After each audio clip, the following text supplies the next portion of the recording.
आने वाला अगले 100 दिन में सर्वाइव करने वाला हूँ एक लावा ओनली वर्ल्ड में। जिस लावा ओनली वर्ल्ड में मैं खड़ा हूँ बस एक हाउस के ऊपर और मेरे पास है सिर्फ है विलेजर और इन चीजों के अलावा इस वर्ल्ड में लिटरली मेरे लिए और कुछ भी नहीं है। और इन्हीं सारे चीजों के मदद से मुझे यहाँ पर 100 दिन तक सर्वाइव करना है और कोशिश करना है माइनक्राफ्ट के फाइनल बॉस एंडर ड्रैगन को हराने का। तो जिन लोगों ने अभी तक सब्सक्राइब नहीं किया है चुपचाप सब्सक्राइब करके पूरा वीडियो को देखने के लिए बैठ जाओ क्योंकि बहुत मजा आने वाला है आगे। इधर स्पॉन होने के बाद मैं चारों तरफ घूम के देखता हूँ कि क्या क्या इधर मुझे मिलने वाला है। एक नॉर्मल विलेज में मिलने वाला ब्लैकस्मिथ का हाउस ही था और मेरे साथ इधर था एक विलेजर जो कि था एक वेपन स्मिथ। तो इस घर को और इस विलेजर को यूज करके मुझे यहाँ पर 100 दिन तक सर्वाइव करना है और मानना है एंडर ड्रैगन को। भाई मैं लिटरली बोल रहा हूँ ये बहुत ही मुश्किल चैलेंज होने वाला है मेरे लिए क्योंकि इधर मेरे दिमाग में कुछ भी नहीं आ रहा था कि इधर मैं प्रोग्रेस कैसे करूँ। और इससे पहले कि मैं कुछ सोच और समझ पाता मुझे इधर जलने की आवाज आता है। तो मैं इस घर के पीछे जाके देखता हूँ कि इस घर में तो आग लग चुका है। भाई मुझे पहले इस चीज को नोटिस करना चाहिए था। एक घर लिटरली ऊंट का बना था तो इसमें आग लगना तो जायज ही था। तो मैं जल्दी जल्दी शुरू कर देता हूँ ऊंट को कलेक्ट करना क्योंकि भाई अगर इधर से ऊंट नहीं मिला तो मेरा प्रोग्रेस इधर ही रुक सकता है। तो मैं इधर कोशिश कर रहा था इस हाउस से जितना हो सके उतना ऊंट को कलेक्ट करने का। और इस प्रोग्रेस में मुझे भी थोड़ा डैमेज होता है आग की वजह से, मेरा हार्ट भी थोड़ा जाने लगता है। पर मैं इधर से थोड़ा बहुत ऊंट को कलेक्ट कर लेता हूँ। देन इधर जल्दी से बना लेता हूँ एक एक्स को ताकि मैं और भी थोड़ा ऊंट को कलेक्ट कर सकूँ। पता नहीं भाई मुझे बाद में जाके कब ऊंट मिलने वाला है। तो अभी मैं इधर से जितना हो सके उतना वुड्स को नहीं कलेक्ट करूँ तो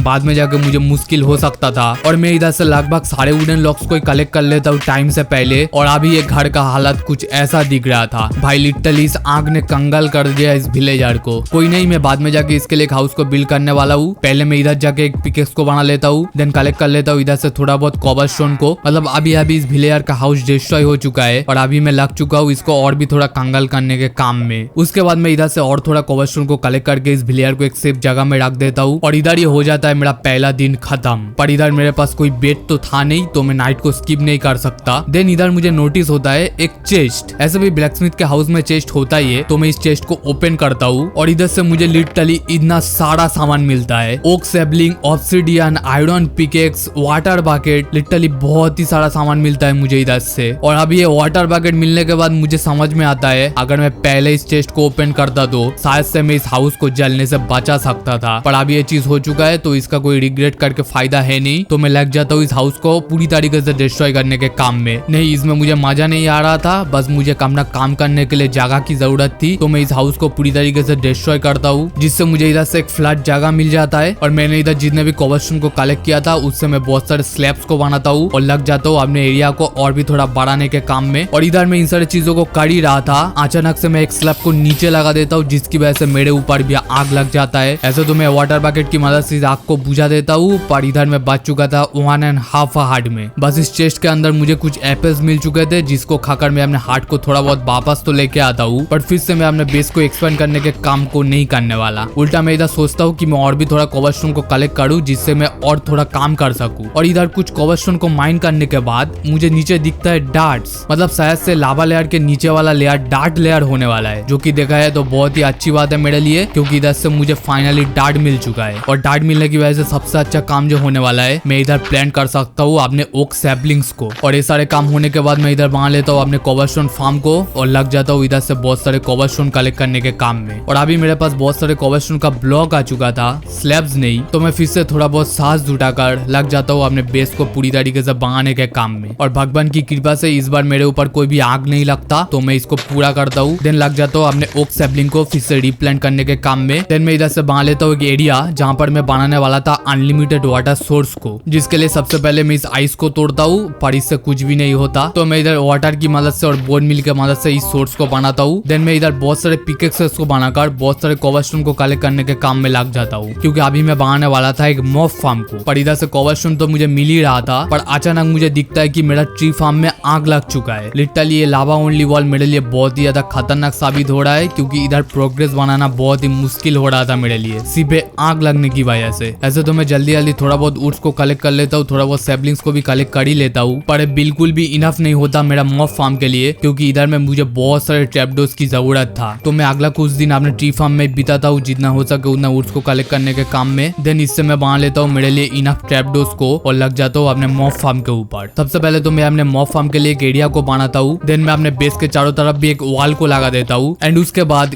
गेस व्हाट क्या दिक्कत आता है मेरे सामने? स्लाइम्स। भाई मैं बता रहा हूँ सारे दिक्कत आज ही होने वाले थे मेरे साथ। एक तो जब भी कुछ करने जाता हूँ आग लग जाता है और अभी इधर स्लाइम भी आ चुका है। पर इन सारे के लिए मेरे पास एक सोल्यूशन था जो कि था लावा। तो मैं अपने बकेट में लावा भरता हूँ और इनके पास जाके रख देता हूँ। देन बस नजारा देखता हूँ क्योंकि स्लाइम्स अपने आप ही अभी मानने वाले थे। देन मैं अपने कोबलस्टोन से सारे स्लैब्स को बनाता हूँ और इधर लगा देता हूँ ताकि स्लाइम्स दोबारा स्पॉन ना हो। और इन्हें सब कुछ करने के बाद मैं फाइनली बांध लेता हूँ अपने मॉब फार्म को। और अभी तुम लोग देख ही सकते हो मेरे हार्ट और हंगर बार के तरफ। एक हार्ट और 3 हंगर बार बच चुका है मेरे पास। पर मेरा मॉब फार्म पूरी तरीके से रेडी हो चुका है और ये बहुत ही अच्छे से काम भी कर रहा है। तो इधर से मुझे खाने के नाम पे अभी रॉटन फ्लेश मिल चुका है जिसको खाकर मैं अपने हार्ट को फिर से वापस लाता हूँ। देन मैं इधर बांध लेता हूँ अपने आयरन से आयरन पिकेक्स और एक शॉर्ट को। और अभी मेरा मॉब फार्म बनने के बाद मैं थोड़ा बहुत निश्चिंत था क्योंकि इधर से मुझे अभी बहुत सारी चीजें मिलने वाला है और मेरा बहुत सारा काम होने वाला है। और थोड़ी देर बाद ही इधर से मुझे मिल जाता है 2 कैरोट्स जो कि देखा जाए एक बहुत अच्छा खाना होने वाला है मेरे लिए। देन मैं अगले दिन बांध लेता हूँ एक नेदर पोर्टल को क्योंकि अभी कैरोट मिलने के बाद एक बहुत बढ़िया आइडिया आया था मेरे दिमाग में। पर उससे पहले मैं इधर एक एंडरमैन को कूटता हूँ क्योंकि मेरा डार्क चुरा के भाग रहा था। देन मैं अपने लावा की मदद से इस नेदर पोर्टल को एक्टिवेट करता हूँ और चला जाता हूँ नेदर में। और इधर जाके मैं क्या देखता हूँ मेरा स्पॉन हो चुका था रेड बायोम में। तो मैं जल्दी से भाग के फिर से वापस आ जाता हूँ। तो मैं इधर अपने प्लान को थोड़ा डिले करता हूँ और लग जाता हूँ बहुत सारे टास्क को कलेक्ट करने में। देन मैं इधर से बना लेता हूँ एक फार्म को। देन इधर इसको फार्मलैंड बनाता हूँ और कैरोट्स को प्लांट कर देता हूँ। और अभी मेरे पास बहुत सारे बोन्स थे तो मैं इनसे बोन मिल बनाकर अपने कैरोट्स को बिल्कुल अच्छी तरीके से उगाता हूँ और इधर जितना हो सके उतना कैरोट्स को कलेक्ट करता हूँ। और अभी मैं इन सारी चीजों को क्यों कर रहा था क्योंकि अभी मेरे वॉल में अगर कोई चीज की कमी थी तो वो थे विलेजर्स। हाँ मेरे वॉल में एक विलेजर तो था पर इधर अनलिमिटेड विलेजर को लाने के लिए मुझे और एक विलेजर चाहिए होगा। तो मैं फिर से चला जाता हूँ नेदर में। इधर जाके स्ट्राइडर्स को देखता हूँ और दूर में मुझे एक ऐसा स्ट्राइडर मिलता है जिसके ऊपर सैडल लगा हुआ था। तो मैं जाने लगता हूँ उसकी तरफ। रास्ते में मेरे सामने थोड़ा बहुत दिक्कत तो हुआ पर इनसे निपटना मुझे बहुत अच्छी तरीके से आता है। तो मैं इन सारे को मारता हूँ। देन चला जाता हूँ स्ट्राइडर के पास और जल्दी से बैठ जाता हूँ इसमें और इसको लेकर मैं चला जाता हूँ अपने ओवरऑल में वापस क्योंकि मेरा ओवरऑल पूरी तरीके से लावा से बना हुआ था। तो इस स्ट्राइडर के ऊपर बैठ के ट्रेवल करना मेरे लिए बहुत ही एफिशिएंट था इधर। और इधर मैं कोशिश कर रहा था एक विलेज को ढूंढने का। यस इस लावा ओनली वॉल में मुझे इस लावा से भरा हुआ समुंदर ही नहीं मिलने वाला। मेरा लाख अच्छा हुआ तो इधर से मुझे विलेज भी मिल सकता है। और थोड़ी दूर जाने के बाद मुझे दूर में एक विलेज दिख भी जाता है और इधर से ही मैं लाने वाला था विलेजर्स को। बस दिक्कत है कि इधर जाने के बाद ही मेरा पहला दिन का सीन फिर से रिपीट हो जाता है। सारे विलेजर के हाउसेस जानने लगते हैं। तो मैं जाके मार देता हूँ इनके आयरन गोलेम्स को और लूटता हूँ इनके थोड़े बहुत घरों को जिधर से मुझे बहुत सारे रिसोर्सेज मिल चुका था। देन मैं फिर से अपने स्ट्राइडर में बैठ के चला आता हूँ वापस क्योंकि इधर पे मुझे कुछ प्लान्स को सोचना पड़ेगा विलेजर को अपने बेस में लाने के लिए। अपने मास्टर प्लान को बहुत ही अच्छी तरीके से सोचने के बाद मैं फिर से जाने लगता हूँ विलेज की तरफ। पर इस बार मैं स्ट्राइडर में बैठ के नहीं जा रहा था ऑब्सिडियन बनाते हुए। इधर जाने के बाद मुझे एक विलेजर के हाउस से एक सैडल मिल जाता है। देन मैं इधर से बनाता हूँ लीड को और एक बोर्ड में बैठा देता हूँ 2 विलेजर्स को।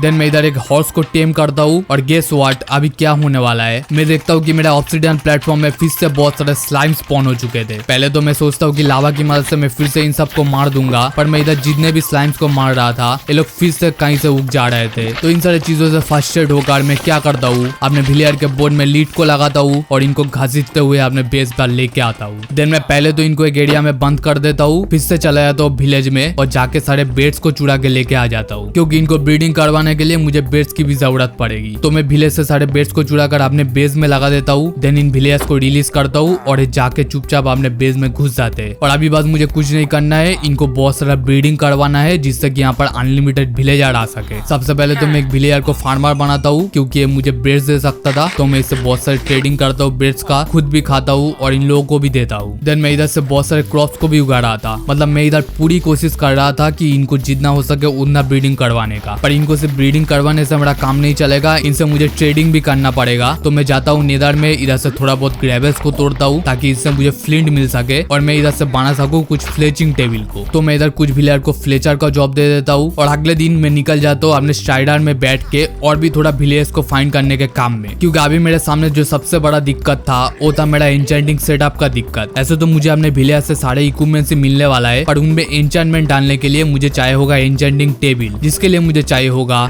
डायमंड। और इस लावा ओनली वॉल में अगर मुझे कहीं से डायमंड मिलने वाला है तो वो है विलेजर के हाउसेस से ही। और इधर मैं पूरी कोशिश कर रहा था एक ब्लैकस्मिथ के हाउस को ढूंढने का। तो मैं इधर अपने पहले विलेज में देखता हूँ जिधर से मुझे ब्लैकस्मिथ का हाउस नहीं मिलता। मैं अपने दूसरे विलेज में देखता हूँ, उधर से भी मुझे नहीं मिलता। तो मैं जाता हूँ अपने तीसरे विलेज में और इधर से मुझे फाइनली फाइनल एक ब्लैकस्मिथ का हाउस तो मिलता है, पर इसकी कोई गारंटी तो था नहीं कि इधर से मुझे डायमंड्स भी मिलने वाला है। तो इधर से मुझे डर तो लग रहा था, पर मैं जाके इसके चेस्ट में देखता हूँ एंड इधर से मुझे भगवान के कृपा से 3 डायमंड्स मिल चुका था। मतलब इतनी देर से इतना बुरा नसीब चलने के बाद अभी जाके मेरा नसीब थोड़ा खुला है। तो मैं अपने घर में वापस आ जाता हूँ और इधर आके देखता हूँ कि बहुत सारे विलेजर भी मेरे बेस पर अभी आ चुका था और अभी मुझे बस चाहिए होगा एक डायमंड का पिकेक्स। तो मैं जल्दी से लग जाता हूँ काम में। इधर मैं सबसे पहले जितना हो सके उतना वुड्स को कलेक्ट करता हूँ और इससे बनाता हूँ बहुत सारे स्टिक्स को। देन मैं इधर से लग जाता हूँ अपने फ्लेचर विलेजर के साथ ट्रेडिंग करने में और ये सब होने के बाद मैं अपडेट करना स्टार्ट कर देता हूँ एक टूल स्मिथ को, क्योंकि इससे ही मुझे मिलने वाला था डायमंड का पिकेक्स। पर इसके लिए मुझे बहुत सारे एमरेल्स की भी जरूरत पड़ेगी। तो मैं इधर कोशिश करता हूँ जितना हो सके उतना एमरेल्स को कलेक्ट करने के काम में और जितना हो सके टूल स्मिथ को अपग्रेड करने के काम में। और मैं इधर धीरे धीरे बहुत सारे एमरेल्स की बाली देकर इसको फुल लेवल तक अपग्रेड करता हूँ और फाइनली ये मुझे दे देता है एक डायमंड का पिकेक्स। अभी मुझे यहाँ से कलेक्ट करना था ऑब्सिडियन को, जो मैं सोच रहा था कि कहाँ से मुझे मिलने वाला है, मतलब इस वॉल में मुझे कहाँ से ऑब्सिडियन मिल सकता है। नहीं, ऐसा कुछ भी नहीं था। इधर में भर भर के लावा था तो इधर से मुझे भर भर के ऑब्सिडियन मिल सकता है। तो मैं इधर से 4 ऑब्सिडियन को कलेक्ट करता हूँ, बनाता हूँ एक एन्चेंटिंग टेबल को। और पहले से भी इतने सारे विलेजेस को लूटा था जहाँ पर से मुझे इनफ बुक सेल भी मिल ही चुका था। तो मैं कंप्लीट करता हूँ अपने एन्चेंटिंग सेटअप को भी। देन मैं अपने क्लेरिक विलेजर को थोड़ा बहुत अपग्रेड करता हूँ जिससे मुझे दे देता है लैपिस लाजुली और मैं स्टार्ट कर देता हूँ अपना एन्चेंटिंग। अभी बस मुझे कुछ भी नहीं करना है बहुत सारा ग्राइंड बहुत सारे दिनों के लिए, ताकि मुझे अपने इक्विपमेंट में मैक्स लेवल के एन्चेंटमेंट मिल सके। और इसके लिए एक्सपी मुझे मिलने वाला है अपने विलेजर के साथ ट्रेडिंग करने के बाद ही। पर इधर मुझे अगर अपने लिए डायमंड का आर्मर चाहिए होगा तो मुझे अपग्रेड करना पड़ेगा अपने आर्मर को, जिस काम के लिए भी मैं लग जाता हूँ और बहुत सारे एमरेल्स देकर इससे ले लेता हूँ सारा डायमंड के आर्मर को। बस मुझे इधर कुछ भी नहीं करना है, आप अपने मॉब फार्म से जितना हो सके उतना एक्सपी को कलेक्ट करना है और अपने एन्चेंटिंग टेबल में अच्छा एन्चेंटमेंट्स करना है। और कुछ दिनों तक ऐसे ग्राइंड करने के बाद मुझे अपने इक्विपमेंट में बहुत ही मैक्स लेवल का एन्चेंटमेंट मिल चुका था। तो मैं जल्दी से चला जाता हूँ नेदर में। और अभी इधर तुम लोग देख ही सकते हो मैं बन चुका था इनविजिबल, क्योंकि इतने सारे पिगलिन्स मिल के भी मेरा कुछ भी नहीं उखड़ पा रहे थे। इतना सारा टाइम वेस्ट करने के बाद मैं चला जाता हूँ नेदर में